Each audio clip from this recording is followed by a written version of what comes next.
Defonte. And I'm Hannah Jones. It's the month of love, so it's getting cold outside, so we're heating things up with the show. Hannah, since Valentine's Day is coming up, why don't you tell them who your Valentine is? Whoa, Ava, pump the brakes. Our Valentine's show is next week. Spring sports are coming up, so y'all will get the full coverage from Roy on soccer starting and basketball winding down. We are also meeting our new faculty member, Miss Bates, and having an interview with our athlete of the week, Eusebio Hernandez. Roll the clips. My name's Aspen Godet, and I'm joined here with Pelham High School's new bookkeeper, Mrs. Bates. So, Mrs. Bates, how has the Pelham community made you feel welcome? I felt very welcome by Pelham. Everybody's been very nice, very welcoming. It's just been great to be here. I'm so glad to hear that. So, what has been your journey to Pelham? How have you got here? I started in accounting when I was just out of high school. At 18 years old, I worked at Brown Molding in Montevallo in accounting. Then I became a 911 dispatcher for years, for about 12 years. Then I was a stay-at-home mom for a while. Then I started in the school system at Chilton County. I became a bookkeeper there for about 5 years, and then I came here. That is extremely impressive. I'm really glad to hear that. So I know a lot of students at Pelham High School don't really understand what a bookkeeper does. Can you please elaborate on that? I spend the money. I pay the bills. I do POs so that all of the sports and the activities, the teachers' accounts can be able to purchase items for the students, like paper, pencils, instructional items in your classroom, Chromebooks, those type things. Well, everything that you do here is extremely appreciated. I want to let you know that. And one more thing, what do you admire most about our Pelham community? I think that it's a family. I've just felt so welcome since I came here. From the minute that I came in the door, everybody was very welcoming. All of the teachers and the students have made it a point to come by and say hello, welcome to Pelham. It's nice to be here. It's just been like a family. It's so welcoming to be here. Well, thank you so much. We are so appreciative of all that you do around here. My name's Aspen Godet, and I'm joined here with Pelham High School's new bookkeeper, Mrs. Bates.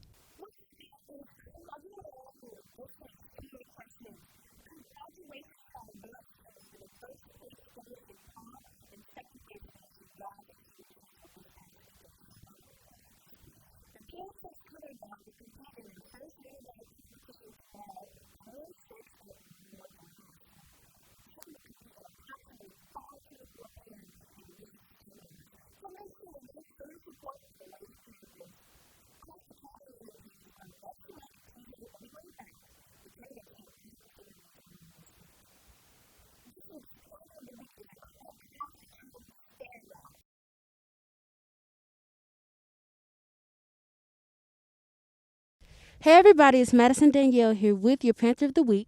Jose Balderas. Jose is a part of Craft Academy. He has also been known as Student of the Month at Craft Academy. How does it feel being pronounced Student of the Month? It feels really good, and it's just an honor just to be shown that I'm doing really good and I should just keep doing what I'm doing. What is your role and what do you do in Craft Academy? I'm a welder over there. Okay. Do you have any advice for any underclassmen that are trying to go into Craft Academy?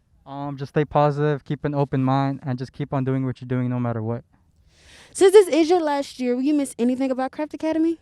Yeah, mostly the instructors, especially Mr. Kidd, because he's helped out a lot this year. Well, congratulations, Jose, and I wish you well when you leave.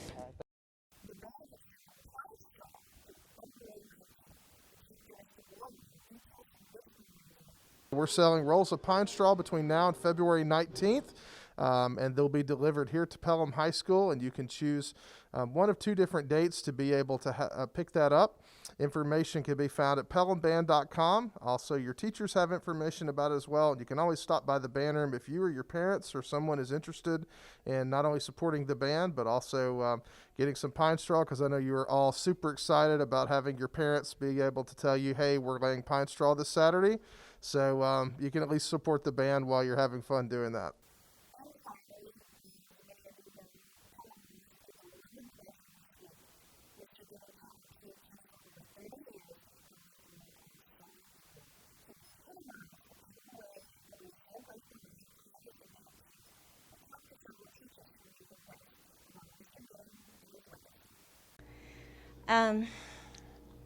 Nelson Gooden and I started to teach together in 19 80 something.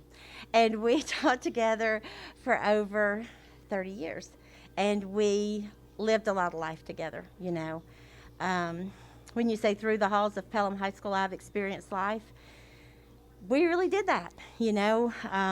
A lot of children, a lot of happiness between us, but also a lot of tough things. And I'll just say that he was like a brother to me, as close to me as my brothers, and I loved him. And will always love him. He'll always be one of my favorite people on heaven and earth. Mr. Gooden just meant the world to me. He and Miss Nolan and I all started our teaching career here at Pelham in 1985. So to have someone to be a close friend for 35 years, you know, just means a lot. He was always so supportive of me. I always knew I could go to him with any problem, and he would always listen and have a good word of encouragement, and I always knew he would pray for me, you know, whatever the need might be. And I just think he has such a legacy here. You know, even though sometimes he may have scared the students to death when he yelled and stuff, they all knew how much he loved them and cared about them, and he just wanted the best for them. So I think he'll just always just be remembered here at PHS just for being Mr. Gooden. Kind of a funny story. I never had Mr. Gooden as a teacher in class, but I had him in Saturday school a couple times, and I just hope that I can build the kind of legacy and be as sure of a person and as fair as a person and kind to everybody as Mr. Gooden was as a teacher. I think Nelson was an original. I think that's the best way you can describe him. He was ready to help anybody. He helped everybody. He was the first person to laugh at himself when he did something silly or made a mistake, and he just wanted everybody to have a good day, and he was just a servant. He loved Pelham. He loved our kids, and most of the time his parting comment was, "Remember, baby girl, God is good all the time, and all the time God is good." Mr. Gooden meant a lot to me, and I tell you, the best memory I have of him is when I play my music on Friday, him dancing up and down this hall, and the kids just really enjoyed his enthusiasm on Friday and how much he enjoyed me playing music. You know, Mr. Gooden taught generations of kids. I mean, he had kids from, he's been here, 34 years, I believe, so he had a lot of impact on this entire community. He was tough on his kids. He didn't put up with a whole lot from his kids, but boy, he loved his kids, and he loved what he did. He looked forward to coming to work every day, and he was a great inspiration to this school, to the students that he taught, and to this entire community.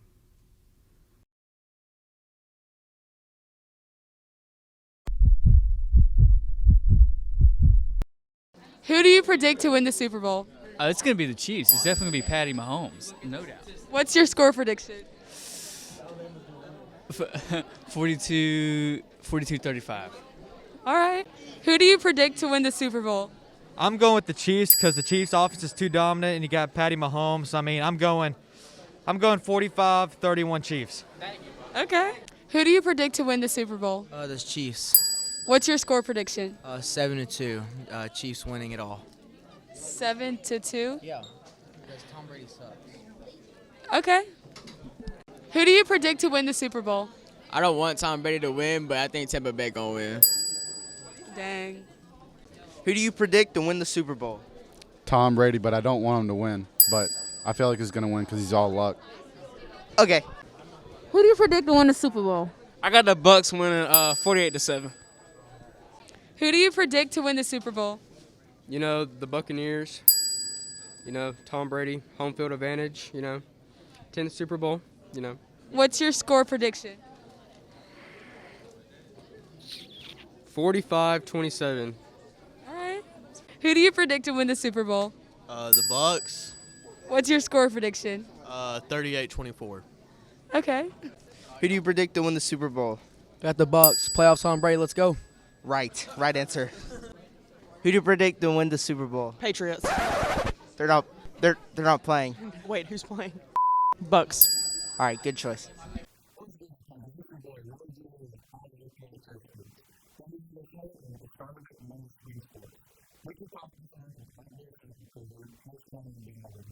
Hello, Pelham, and welcome to our preseason preview of the Pelham Panther boys soccer team.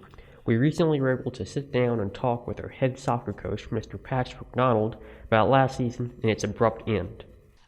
This year has been, different than years past, just because, our season ended pretty much March 13th, and we didn't have any resolution to that 2020 season. So it seems like it's much longer than years previous, which is true. So we're really excited about starting this upcoming year. Coach McDonald neglected to mention that his last team had finished number 1 in the state and was undefeated in 6A play. And he didn't let that achievement cloud the goal setting of his team this year. We sat down at the very beginning of the year about the expectations, and this is a decision that we all make together. I let the kids or the student athletes, I should say, really come up with the goals and how we're going to implement them over the preseason and then the season themselves. They decided that, yes, they want to go to the Final Four, but they also would like to compete for a state championship. So those are very lofty aspirations, and we're going to have to work very hard toward that goal this season. When I asked about this year's roster, Coach McDonald was full of optimism for his veterans and his newcomers. This year, unlike in years past where you have that 1 or 2 athletes that kind of are the team, this year it's a complete different vibe. I would say there are multiple players on any given night that can rise to the occasion and be the team leaders. So, we do have some senior leadership. We have some junior captains. We have some very experienced players, but we also have some brand new players for the very first time playing varsity. And I think they're going to get not only large minutes, but they're also going to help the team be successful this year. And finally, when we questioned what Pelham could do to assist the soccer program, he imparted this advice to us. I think the number one way you can support us is just be present. Talk to the students in the hallway, ask them how, the season's going in class, but really come to games. The players, they feed off that energy of the student section, and they know that when the students are behind them, that they can achieve even more. So if I have one thing to ask for the student body is support the soccer team. We're number 3 preseason and looking for an outstanding season, but we need your help in the stands this season. And on that note, the Panthers will be in action this weekend at the Lakeshore Shootout, with all their games taking place at our own Ned Bearden Stadium. For PHS Sports, I'm Connor Donald.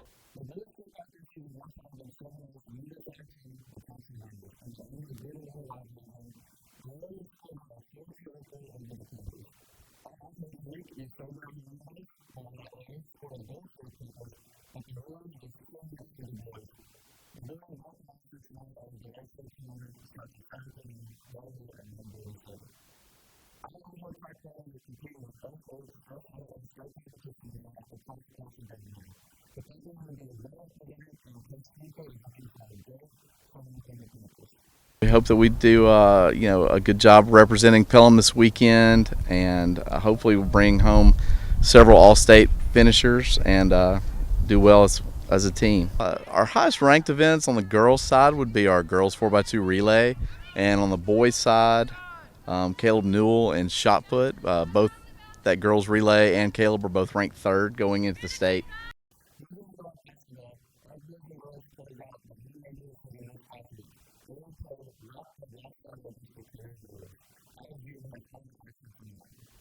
What's up, Panthers? Alex Deaver here with this week's basketball highlights. Up first, we got our girls team looking to go undefeated in the area play this season as they play the Cleary Eagles for their last area game. Starting out early, our girls struggling, going over 7 from the free throw line, getting opportunities, just not hitting the shots. Kalir, however, coming down the big transition 3, going up 9-4, start the game, coming down, another tough shot, easy 2 in transition, another tough shot, easy 2 in transition.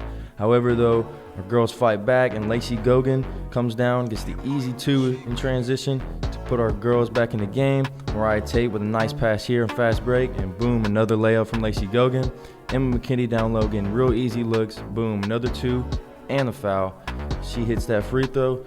Another transition play. Sydney Stevenson mid-range, boom, drains the shot. Lacey Gogan with a nice dump down and out.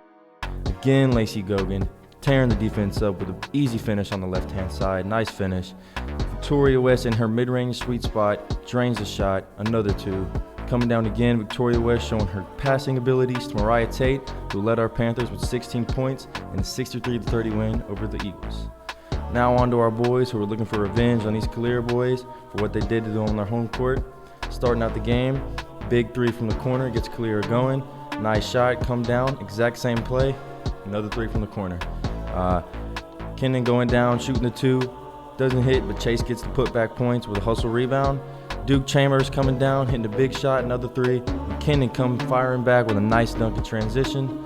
Young Eggs making a quick move for the easy two. Close game here early, but Kenan coming back, transition with a nice finish.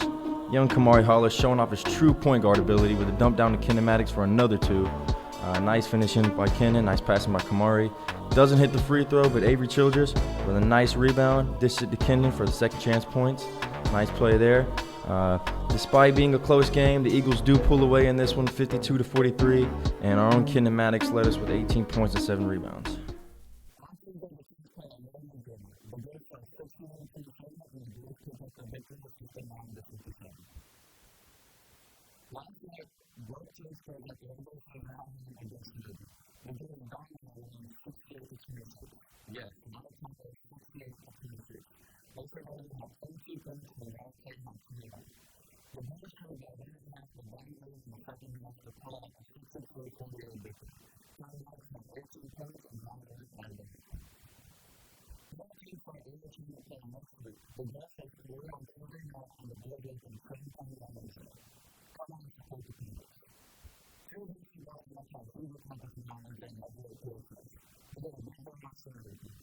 On February 3rd, Pelham High School's football standouts Walker Lyles and Dylan Peterson realized a lifelong dream as they signed football scholarships to Army.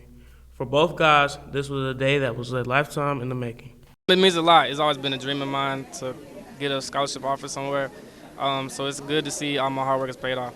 It's gonna be a hard journey, and I know it's gonna be a lot of challenges, but I'm ready to put the work in to be an impact player up there at Army.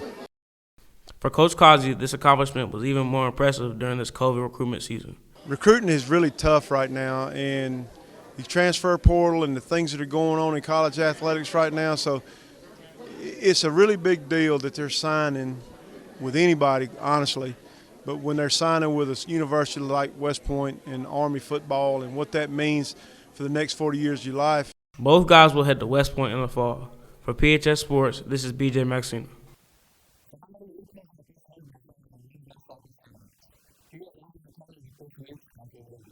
The 10 to the 5. Touchdown Panthers! What's up, Panthers? My name's Emma McKinney, here with this week's Athlete of the Week. Eusebio Hernandez. So, Eusebio, what are you involved in with here at Pelham? I just play soccer. And how long have you been playing? Since I was 9. And I know that you're one of the younger players on the varsity team. How does that feel playing up with the older guys? I mean, it feels good. I mean, it just makes myself push myself every day. And knowing that I'm actually doing pretty good in what I do. And since it's early into the season, what are some of your goals for this year? Obviously, winning state and winning all the tournaments we have.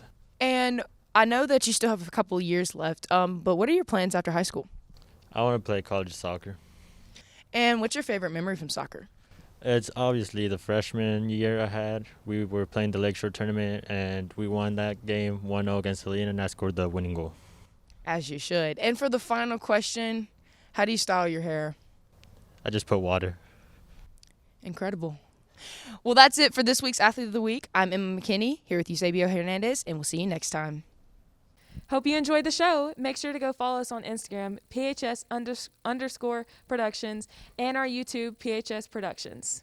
Tune in next week, and maybe y'all will find out who Hannah's Valentine is. Maybe. Bye, Panthers.